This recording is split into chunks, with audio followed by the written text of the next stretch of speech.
The massive Veltarian ships appeared silently over Earth's major cities on a quiet Tuesday morning, their crystalline hulls refracting sunlight in mesmerizing patterns across the sky.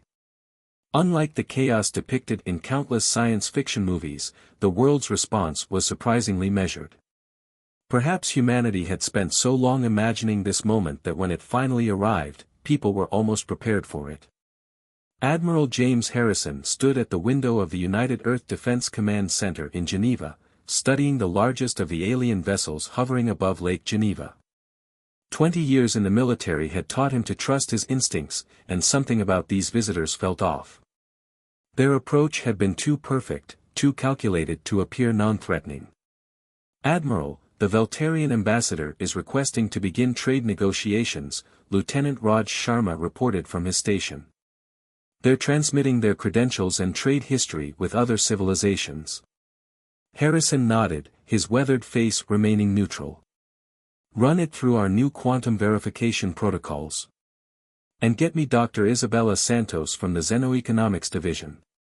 The Veltarians had arrived presenting themselves as members of a peaceful trading confederation, seeking to establish economic relations with Earth. Their timing was impeccable. Humanity had just achieved quantum computing breakthroughs and was beginning to establish its first off-world colonies on Mars and Europa. Dr. Santos arrived within minutes, her usual energetic self despite having been awake for nearly 24 hours analyzing the alien visitors. "Their economic proposals are fascinating, James. They're offering technology exchanges that could advance our space travel capabilities by centuries." "Too good to be true?" Harrison asked, still watching the ships. "Maybe not. Their trade records with other civilizations seem legitimate. But..." She paused, pulling up a holographic display of complex economic data. "Their resource requests are oddly specific. They're particularly interested in our quantum computing facilities." Harrison's jaw tightened. Humanity's quantum computing breakthrough had been recent and revolutionary. The fact that supposedly advanced aliens would be so interested in it raised red flags. Meanwhile, aboard the Veltarian command ship, Supreme Commander Kwextal was growing increasingly frustrated. The humans were taking too long to accept their initial proposals. Their careful infiltration strategy had worked flawlessly on 12 other developing civilizations, arrive peacefully, establish trade relations, then gradually take control of crucial infrastructure through seemingly benign economic agreements. "Status report on their defensive capabilities," Kwextal demanded, their crystalline form shifting colors with irritation. "The humans appear to have minimal space-based weapons," Commander, First Officer Zyartel reported. "However, their quantum computing networks are unusual. Our scanning systems can't fully penetrate their encryption." "Irrelevant. They're barely a Type 1 civilization. Proceed with the next phase, begin seeding their global networks with our AI systems under the guise of trade optimization protocols." Back on Earth, Harrison's suspicions were about to pay off. He had secretly authorized a team of civilian tech experts, led by quantum security specialist Yuki Tanaka, to analyze the Veltarians' every transmission and movement. "Admiral, you need to see this," Tanaka's voice came through on a secure channel. Her team had been working from a hidden facility in the Japanese countryside. "We've detected embedded code in their trade protocols. It's sophisticated, but we've seen something similar before." "Similar to what?" Harrison leaned forward. "Remember the quantum virus that nearly crashed the Asian financial network last year? The base architecture is almost identical. Someone on Earth has been testing attack codes for them." Harrison's blood ran cold. He turned to Dr. Santos, who was already pulling up historical trade data. "Check for any unusual technology purchases or corporate acquisitions in the quantum computing sector over the last 5 years." The next few hours revealed a pattern that had been invisible until now. Shell companies, seemingly unrelated tech startups, all quietly acquiring very specific pieces of quantum computing technology. All leading back to the first detection of unusual signals from deep space 5 years ago. They've been preparing for this for years, Santos whispered.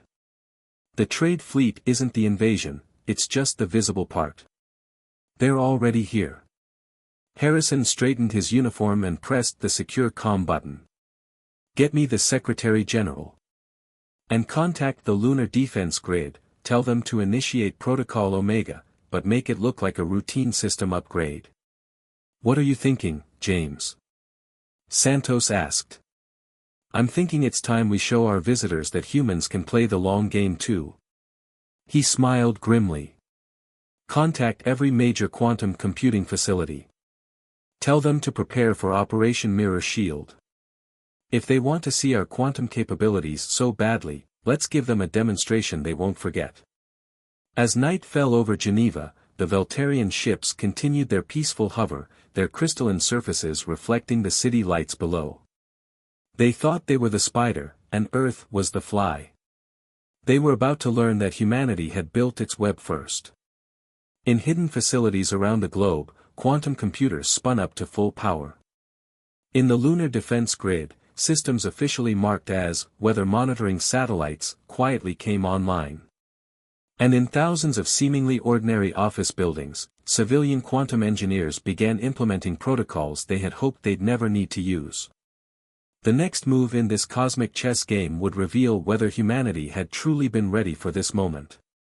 As Harrison watched the alien ships shimmer in the darkness, he couldn't help but smile. Sometimes the best defense wasn't just being prepared for an attack, it was making your potential attackers realize that they'd walked into a trap of their own making. Dawn broke over Silicon Valley as Dr. Priya Patel stared at the streams of code flowing across her quantum displays. For the past 72 hours, her team had been working in a converted underground server farm, analyzing the Veltarian trade protocols. Something in the data patterns had been nagging at her consciousness, like a half-remembered dream. Run the decryption sequence again, she instructed her AI assistant. But this time, overlay it with the deep space signals we detected last year during the Galileo project. The holographic display shifted, two data streams merging into one. Priya's eyes widened.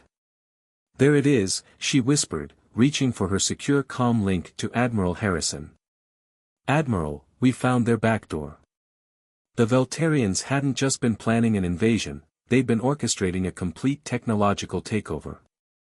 Their trade agreements contained hidden protocols designed to interface with Earth's quantum computing networks, creating a shadow system that would gradually assume control of everything from power grids to defense systems. At UEDC headquarters, Harrison received Priya's findings with grim satisfaction. How long have we got before they realize we've detected their code? Hours, maybe less, Priya replied. But sir, there's something else. The code, it's not entirely alien. Parts of it are based on Earth programming languages. They've had help. Harrison turned to Lieutenant Sharma. Get me everything we have on Global Tech Industries. Specifically, their quantum computing division and CEO Richard Maxwell. Global Tech had been at the forefront of quantum computing development for the past decade. Their breakthroughs had helped push humanity into a new technological era. But if Harrison's suspicions were correct, they'd also been laying the groundwork for humanity's subjugation. Meanwhile, aboard the Veltarian command ship, Extraterrestrial received troubling news. Their monitoring systems had detected unusual activity in Earth's quantum networks. The humans were implementing security protocols that shouldn't have been possible given their technological level. Impossible, Extraterrestrial's crystalline form pulsed with angry red light. Our agent assured us their quantum security was primitive. They turned to their communication array. Contact Maxwell. Demand an explanation. In his penthouse office atop Global Tech Tower, Richard Maxwell watched the Veltarian ships through polarized windows. The aliens had promised him control of Earth's unified quantum network once their takeover was complete. It had seemed like a small price to pay for access to advanced alien technology. But now, watching those crystalline ships hover over his city, doubt gnawed at him. His quantum-secured phone buzzed, a message from his alien handlers. Maxwell's hands shook as he read it. They were demanding immediate access to Global Tech's core quantum systems, protocols be damned. They were done with subtlety. But Maxwell had badly miscalculated both humanity's capabilities and the Voltarians' true intentions. Unknown to him, Dr. Patel's team had already isolated and contained Global Tech's quantum networks. His back doors were now leading nowhere. At the Lunar Defense Grid, Commander Diana Rodriguez watched as her teams implemented Harrison's Operation Mirror Shield. Every apparent vulnerability in Earth's quantum networks was actually a carefully crafted trap, designed to capture and analyze any intrusion attempts. Multiple penetration attempts detected, her systems officer reported. They're trying to brute force their way through our quantum firewalls. Rodriguez smiled. Let them in. But only through the marked channels. Direct all attempts to Protocol Labyrinth. Protocol Labyrinth was the result of years of quantum computing research, a defensive system that created endless recursive loops of virtual networks. Any attacking force would find themselves trapped in an infinite maze of their own creation. Back in Silicon Valley, Priya's team detected the first signs of the Voltarians' growing frustration. Their invasion protocols were activating, but instead of finding vulnerable Earth systems, they were encountering sophisticated quantum defenses that shouldn't have existed. They're escalating their attacks, Priya reported to Harrison. But each attempt is giving us more data about their systems. We're learning more about their technology than they are about ours. Harrison acknowledged the report while watching Maxwell being led into a secure detention facility. The CEO's cooperation, willing or not, would be crucial in the next phase of humanity's response. Dr. Patel, implement Phase 2 of Mirror Shield, Harrison ordered. Let's show them what human quantum computing can really do. Across the globe, quantum computing centers hummed with increased power. The trap was nearly ready. Earth's apparent technological vulnerability had been a carefully crafted illusion, one that was about to spring shut on the overconfident Voltarians. In orbit, Kwixtal's command ship began experiencing strange malfunctions. Their supposedly superior systems were being turned against them by quantum algorithms that seemed to adapt and evolve in real time. Shut down all interfaces with human networks. Kwixtal ordered, but it was too late. The quantum infiltration had already begun, spreading through their fleet like a digital wildfire. On Earth, Priya watched with satisfaction as her quantum programs did their work. The Voltarians had expected to find a primitive civilization barely grasping quantum computing. Instead, they'd encountered a species that had learned to turn its apparent weaknesses into strengths. Admiral, she reported, their entire command and control system is compromised. We have access to everything, navigation, communications, weapons systems. Harrison nodded. Send them a message. Tell them it's time to renegotiate our trade agreement. And this time, we'll be setting the terms. The sun set on Silicon Valley as humanity's counterstroke reached its culmination. In less than 24 hours, Earth had gone from apparent victim to holding complete technological dominance over the Voltarian fleet. But Harrison knew this was just the beginning. The real challenge would be transforming this victory into lasting peace. As night fell, the Voltarian ships remained in position, their crystalline surfaces now dark and subdued. In his command center, Harrison prepared for the next phase of this cosmic chess game. The pieces were in place. Now it was time to show the Voltarians, and any other watching civilizations, that humanity was ready for its place among the stars. The Tokyo Stock Exchange hummed with unusual activity at 3 a.m. local time. Nadia Yamamoto, Earth's leading quantum economist, studied the holographic projections of interstellar trade data with intense concentration. The Voltarians' economic network was finally becoming clear, and it was far more vulnerable than anyone had suspected. Their entire empire is built on resource manipulation, she explained to the emergency session of the United Earth Economic Council, her hands moving through the holographic data like a conductor leading an orchestra. They don't just trade, they create artificial scarcities to force developing civilizations into dependency. Admiral Harrison, attending virtually from Geneva, leaned forward. Can we use this against them? Nadia's smile was sharp. We already are. While they've been focused on their technological assault, we've been quietly purchasing controlling interests in their key resource networks through shell companies. The best part? We're using their own trading algorithms to do it.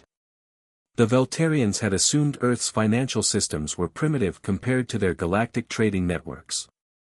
They hadn't realized that humanity's experience with high-frequency trading and complex derivatives had created the perfect foundation for interstellar economic warfare. Aboard the Veltarian command ship, Kyxtal received increasingly alarming reports. Their attempts to seize control of Earth's quantum networks had failed spectacularly, and now their resource supply chains were showing inexplicable disruptions. Explain how a pre-galactic civilization is outmaneuvering us in markets we've dominated for centuries, they demanded, their crystalline form pulsing with dark energy. First Officer Zyrtel's response was interrupted by an urgent alert. Commander, our deuterium futures just collapsed. Someone dumped 1 trillion credits worth of contracts simultaneously on 17 different exchanges. The humans weren't just defending themselves, they were systematically dismantling the economic foundation of the Veltarian fleet. Every attempt to stabilize one market created vulnerabilities in 3 others, which Earth's quantum AI trading systems exploited instantly. Back on Earth, in a repurposed trading floor in Singapore, Dr. Marcus Wong led a team of financial warfare specialists. They had spent the last 5 years developing quantum algorithms for defending Earth's markets against any possible attack. Now those same tools were being used to turn the tables on their would-be conquerors. Their whole empire is essentially a giant pyramid scheme, Marcus explained to Harrison via quantum hologram. They use advanced technology to intimidate developing civilizations, then trap them in predatory trade agreements. But they've never encountered a species that understood both quantum computing and predatory capitalism as well as we do. Harrison watched as another section of the holographic display turned green, indicating another successful takeover of Veltarian resources. How long until we have critical mass? Hours, Marcus replied. Their fatal mistake was assuming our stock markets were primitive. They didn't realize we've been stress testing our financial systems against quantum attacks for years. Every defense we built against our own worst impulses is now being used to dismantle their economic control. In orbit, the Veltarian fleet was facing a crisis.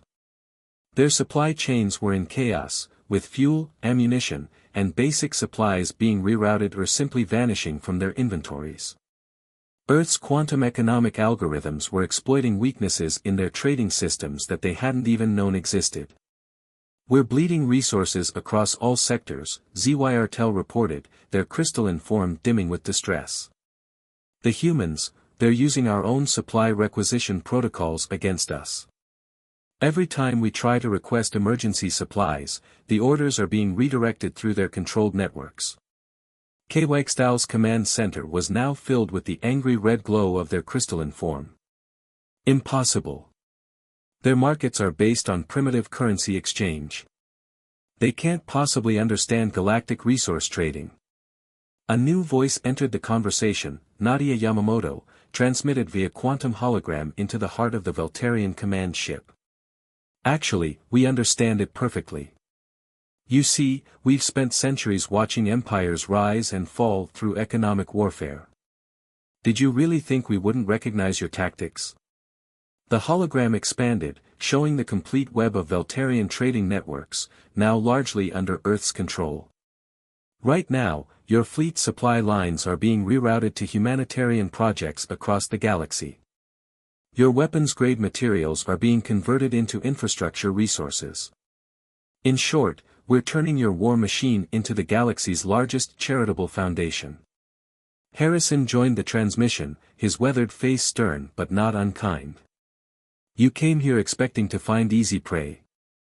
Instead, you found a species that had turned its own economic battles into preparation for this exact moment.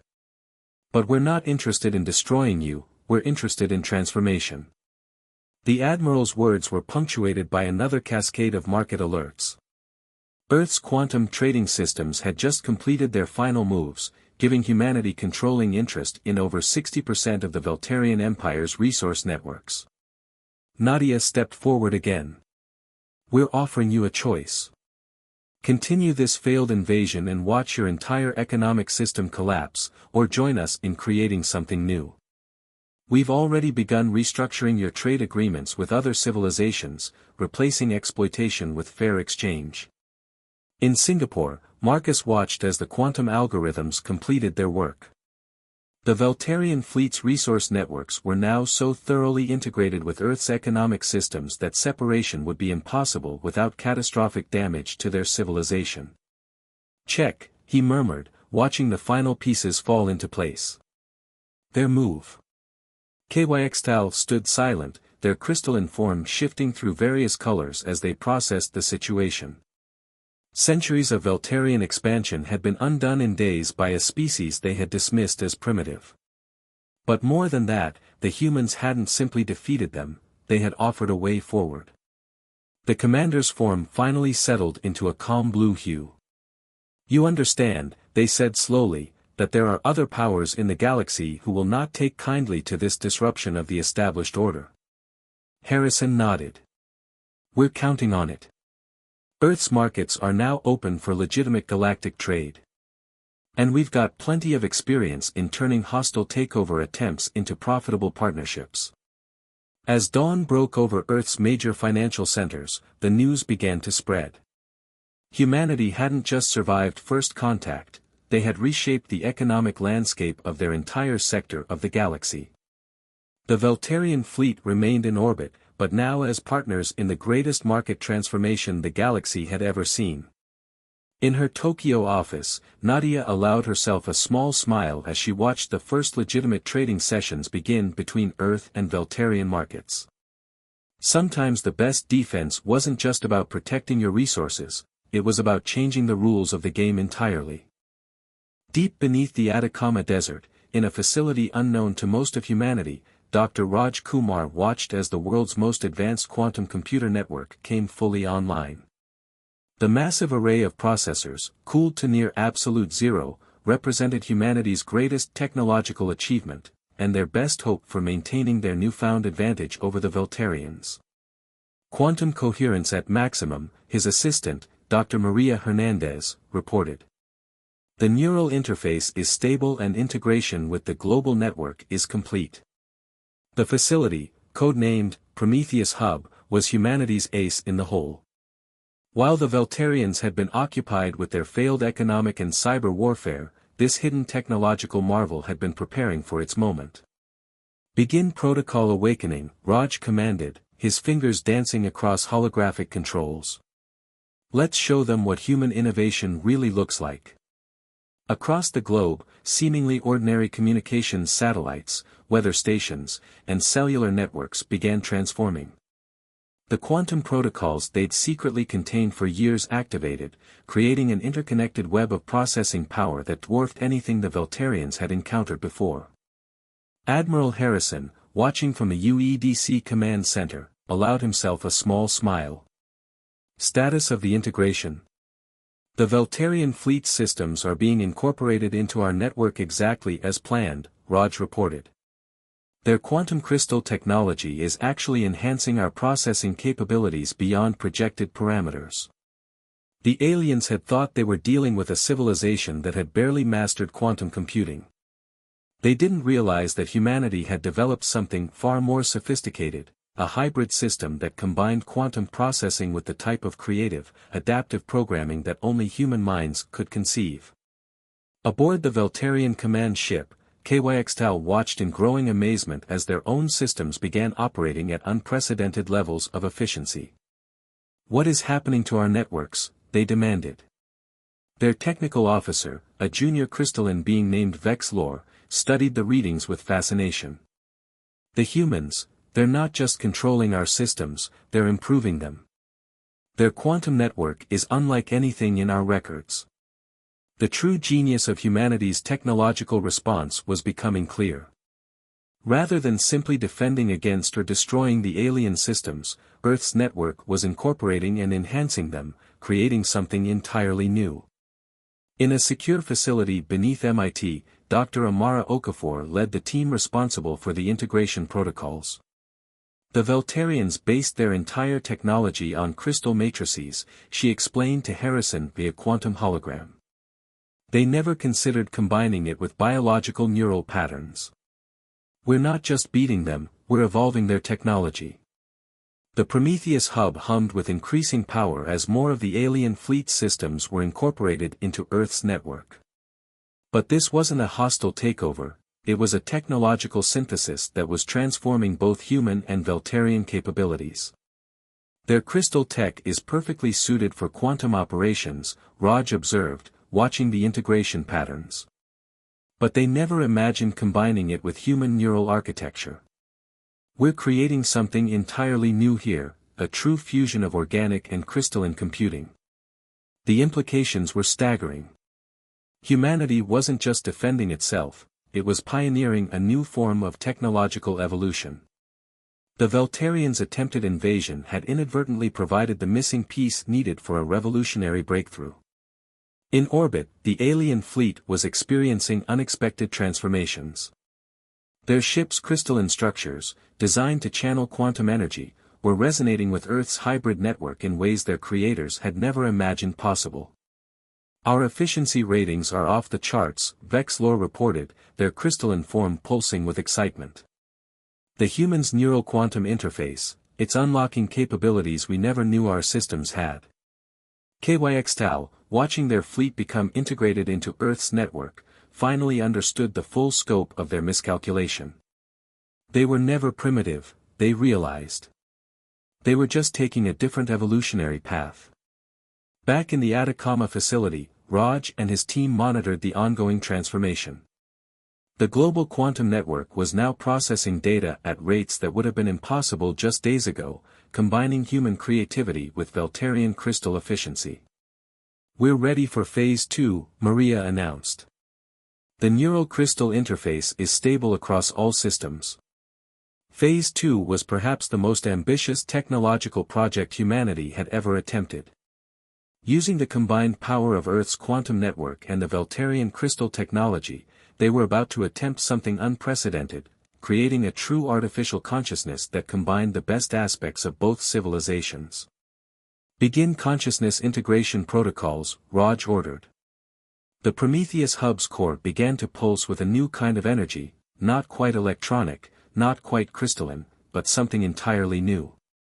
In Geneva, Harrison watched the data streams with intense focus.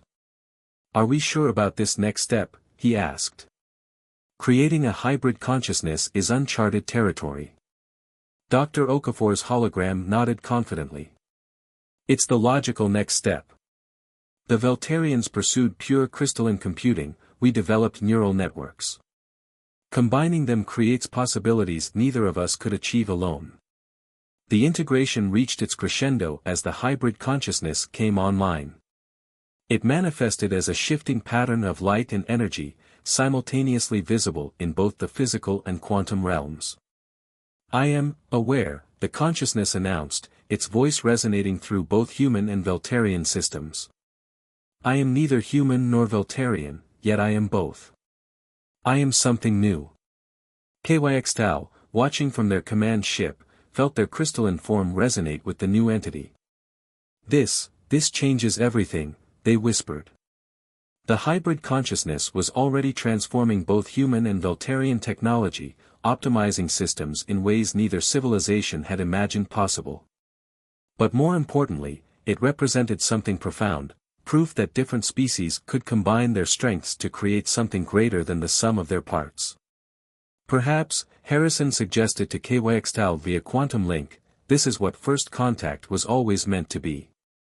Not conquest or submission, but synthesis and growth.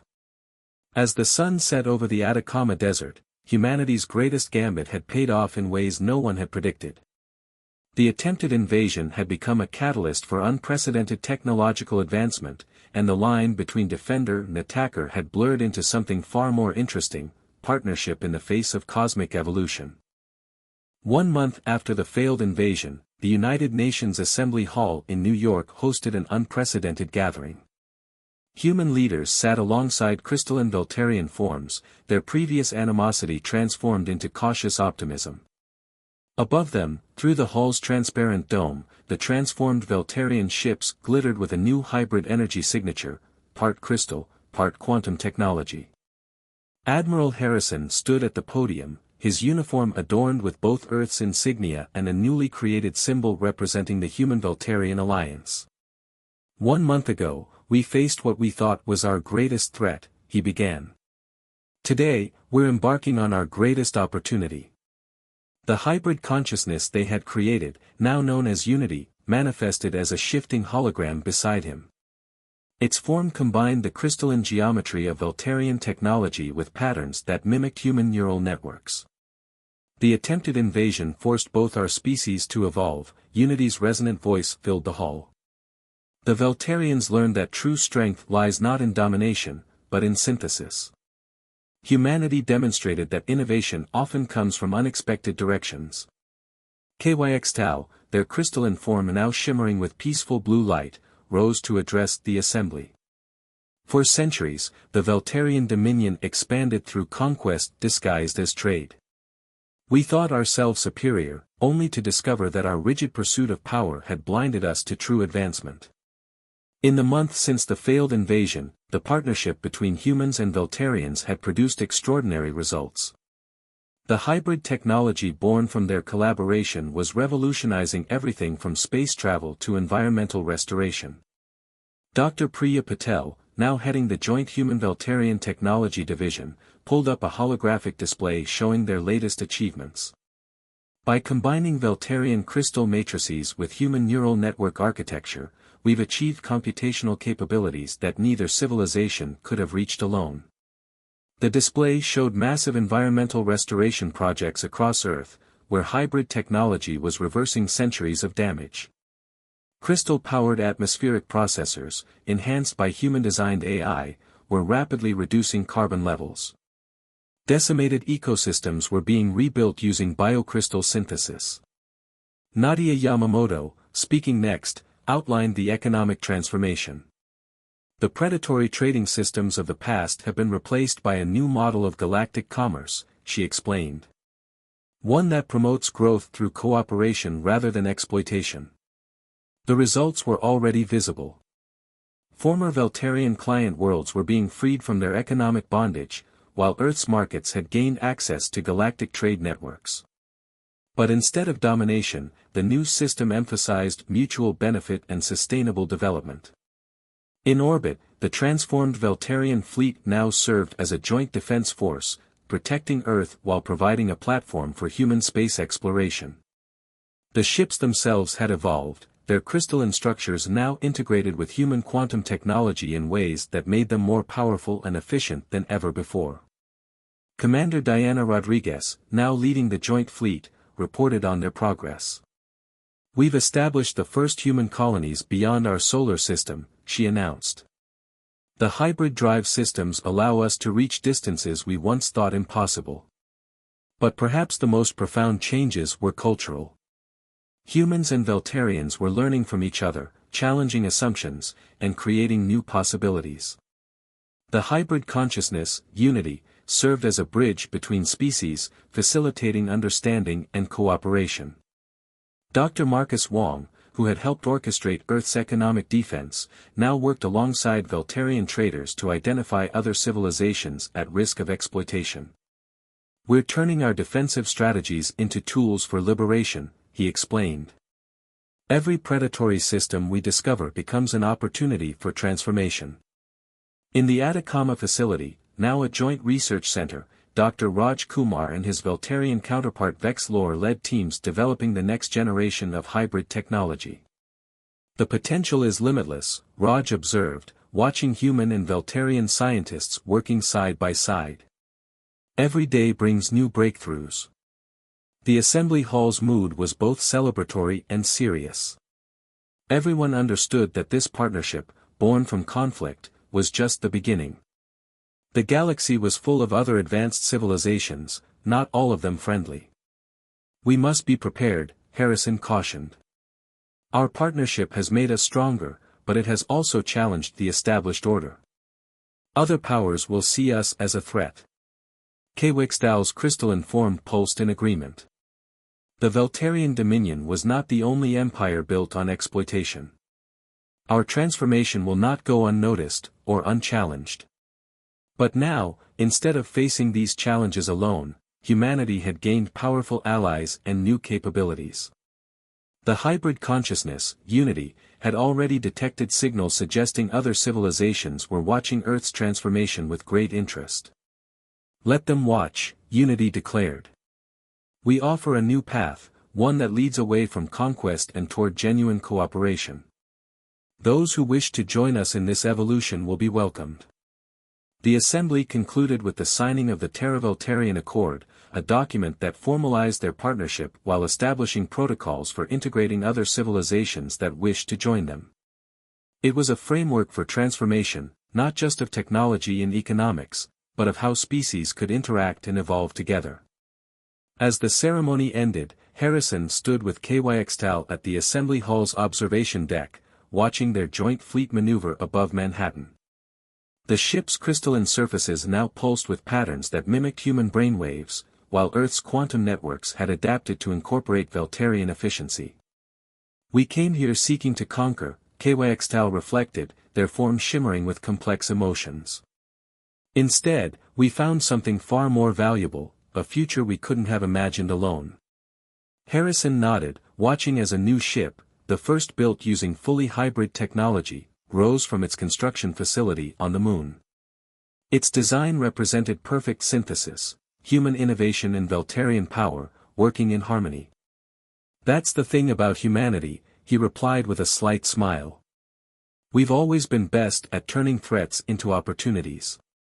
Now we're just doing it on a galactic scale. Above them, Unity's consciousness resonated through both human and Veltarian networks, its presence a constant reminder that evolution didn't always follow expected paths. Sometimes the greatest advances came not from conquest or competition, but from learning to see former enemies as essential partners in cosmic evolution. The sun set over New York, its light refracting through the crystalline ships in patterns that seemed to symbolize their new reality, neither purely human nor Veltarian, but something new and full of possibility. The invasion that had meant to end humanity's independence had instead launched their greatest journey, one that would reshape not just Earth, but the galaxy itself.